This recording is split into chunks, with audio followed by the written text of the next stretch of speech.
Welcome to the Happiness Podcast. I'm Dr. Robert Puff. Happiness. Sometimes it seems like it's right in front of us. Our lives are going well, and we really think we've arrived. And then shortly afterwards, it's like it's gone. What happens?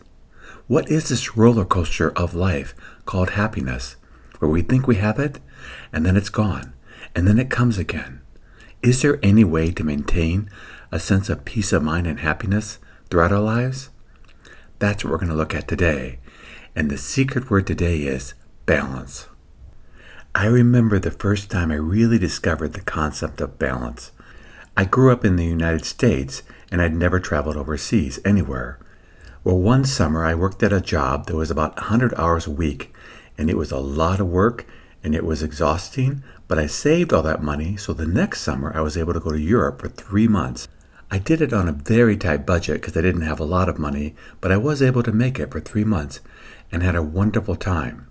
Where here in the States where I grew up, I was taught that you work very hard your entire life till you turn about 65, then you retire. You probably will get about 2 weeks off a year, and the 50 other weeks of the year you just work hard.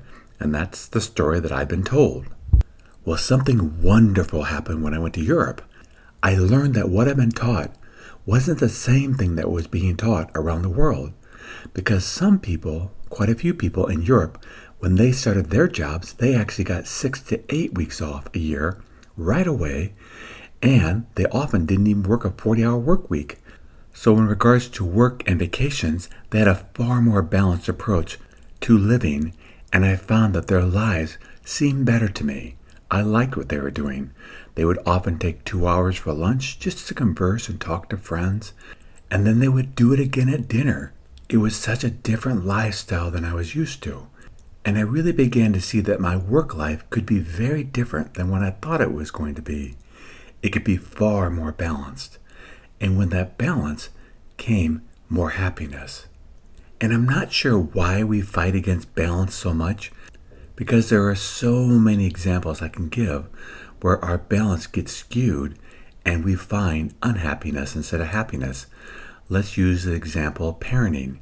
I think a lot of parents really want to do a good job raising their kids, but they do such a good job that their own lives are on hold for like 18 years, and it's all about their kids. For example, how many parents out there put their kids in all kinds of activities, ballet, tennis, football, track, soccer, whatever it may be. And what do? What do they take? Are they taking guitar lessons? Are they taking dance? Why would it stop when they're an adult and only have their kids do these variety of activities? If they're good for us, shouldn't we continue doing them throughout our lives in a balanced way? And yet, how many parents do nothing but their kids' activities? Or what about food? Food, because of all the different ingredients that we have now, and sometimes some of the best organic things that we can get to that are exquisite, and we think, okay, I'm going to have the best food I can have all the time. Well, that will probably begin to put on a lot of extra pounds around the waistline if we do it too much, because we're not balanced with eating things that are healthy for us but may not taste quite as good, because it is a sense of balance. Again, we really struggle with balance. It's almost as if we have a tendency to really dive into something. I mean, don't we all know people who love their wines?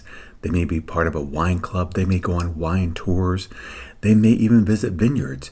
But 10, 20 years later, and now they're a raging alcoholic, and it's not as cool as it used to be. Or video games. My goodness, are they getting better and better? They're almost surreal. The graphics and the storylines are amazing. But don't we all know people that play all day long, and that's all they do is play video games, and everything else that they could be doing with balance, they don't do? I hope I'm beginning to paint a picture of a tendency of us. The tendency is for us to dive into one thing, irregardless of the effects on our lives.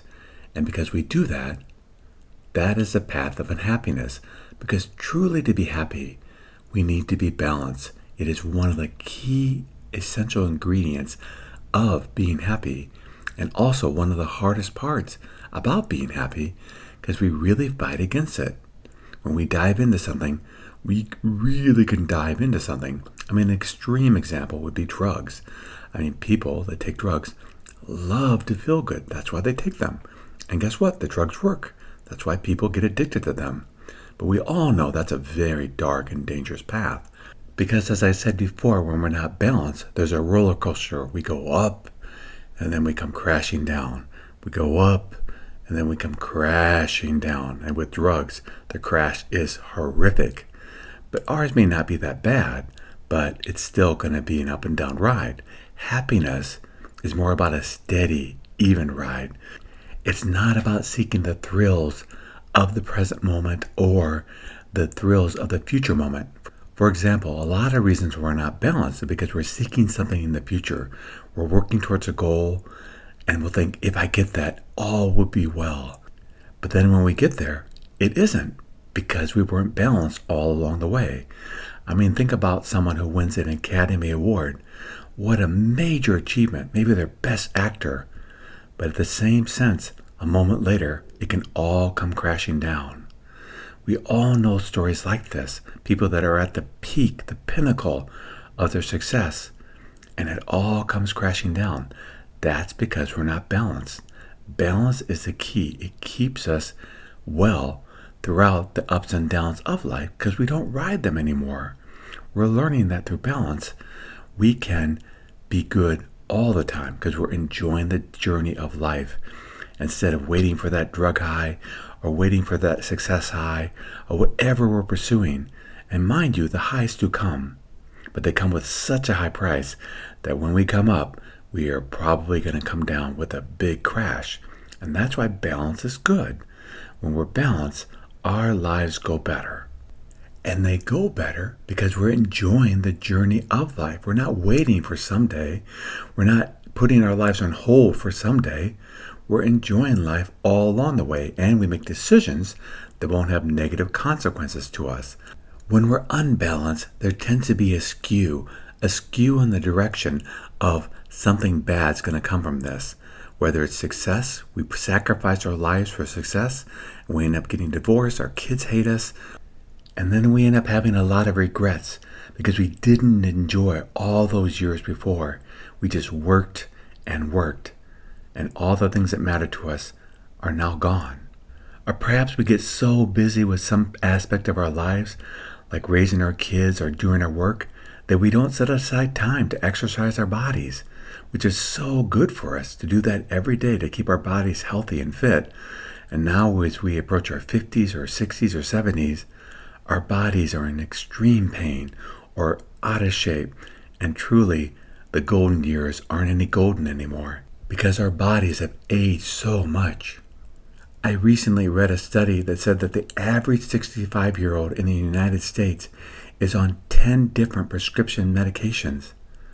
That's so sad. There's so many things, if our lives were balanced, we could perhaps do to reduce that, or perhaps make it none at all. Or what about financial balance? Perhaps we along the way didn't save, we didn't buy a home, we put everything into what we were doing right now. There wasn't any thought of the future and balancing with that, with enjoying today. So now we're older and we're living paycheck for paycheck or living on Social Security. And it's scary because things are getting expensive and they're going up. And that's where balance is so helpful. It teaches us to look at every aspect of our life and say, can I live in balance? And when we do that, our lives go better. Now we may ask ourselves, well, how do we live in balance? And here's the solution. We take a toll of our lives and we look at it and say, okay, what am I doing throughout the day? I eat, I engage with people, I work, I do lots of things. Well, is there balance there or is it skewed? Am I raising my kids right now and having very little to do with my spouse or my own activities because I'm being unbalanced? Am I diving into my career right now and not taking time to exercise? Am I fill in the blank? We have a lot of ways in life in which we can be balanced. It's a pretty long list. But when you get on this path of really looking at our lives and questioning and saying, okay, am I doing too much of one thing and not of another? Are people living differently than I am? Or am I waiting for something in the future? Like when the kids get raised and I get older, then I'm going to start traveling. Or maybe I'm a single mom and I'm waiting to start living after my kids get raised. Wouldn't it be better to raise them and let them see you living life now? That's good modeling. That's healthy living. And when we find balance in our lives go better. And we're leading better examples for other people to watch. I'm not negating that this is a difficult challenge because we really have a tendency to dive into one thing at the expense of other things, and then our lives are skewed.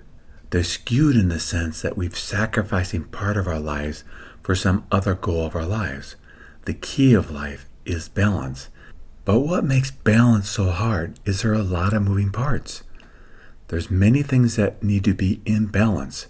Our relationships, our job, our physical health, our mental health, our kids, our careers, our retirement. There's just so many different parts to balance.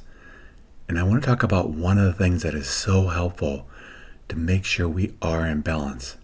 And that's time. We have to have time to check in and say, okay, how is my life going? If I'm busy, I can't check into what's going on. There's no way. If I hadn't taken off that 3 months when I was an undergraduate at university and gone to Europe and seen how other people were living, I probably never would have discovered some of the things that I discovered. When we have time, we can investigate, we can look, we can see, is there a part of my life that looks skewed?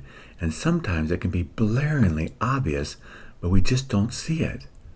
One of the biggest ones for me is the way we raise our kids in the United States. I think a lot of parents really dive into their kids. They make sure their kids are in extracurricular activities, they're doing sporting events, they're learning musical lessons. It's amazing, but they don't do any of those things. All the kids are doing them, and they do nothing of them. They don't work out, they don't do sports, they don't do musical instruments, they're not learning anything. It's very sad. And yet it seems so common because everyone's doing it. So this is a journey that a lot of people aren't going to be on, which I think makes it hard. And it's hard because we don't get rewarded for being balanced. We get happiness, but no one cares. In the sense that we get happiness because now we're taking care of things. We're taking care of our hearts and we're finding happiness there. But no one gets Nobel Prizes for happiness. No one gets paid more when they take more time off from work. On and on it goes. When we find balance, the only reward we get is happiness. But that's a really good reward. And so that's why we do it. And we do it because we want to be happy. We want to be happy for ourselves. And I think it's good modeling for our friends and family too. We'll encourage them to do the same. When we're balanced, life just goes better. This is a tough one. As I said, it's one of the hardest things to do is to be balanced. Because when we're balanced, we're happy. But there's so many things pushing against balance. So we have to take the time to check in regularly and say, okay, am I balanced in my life? Or am I perhaps diving into something at the expense of something else? And if we find that we are, then we start making changes. And with those changes, we should see an increase in happiness. And we will. But what we won't see is other people praising us for what we're doing, except if it directly impacts them. For example, if we work less so we can go on dates and be with our family and friends more, they're going to be really glad of that, particularly our spouse. When we come home and say, hey, it's date night, let's make sure we go on a date. Or let's go on a weekend getaway, because it's so romantic and loving. We don't want to be so busy that we don't do that. So there are a few people that benefit from us, but mostly not very many. But we do, and that's the most wonderful part of this. We really can have wonderful, beautiful lives. It does take work, it does take effort, and balance is one of the keys of happiness. But when we strive for that balance in our lives, happiness will be there. Thank you for joining me on the Happiness Podcast. If you'd like to learn more about the podcast, please go to happinesspodcast.org. And until next time, accept what is, love what is.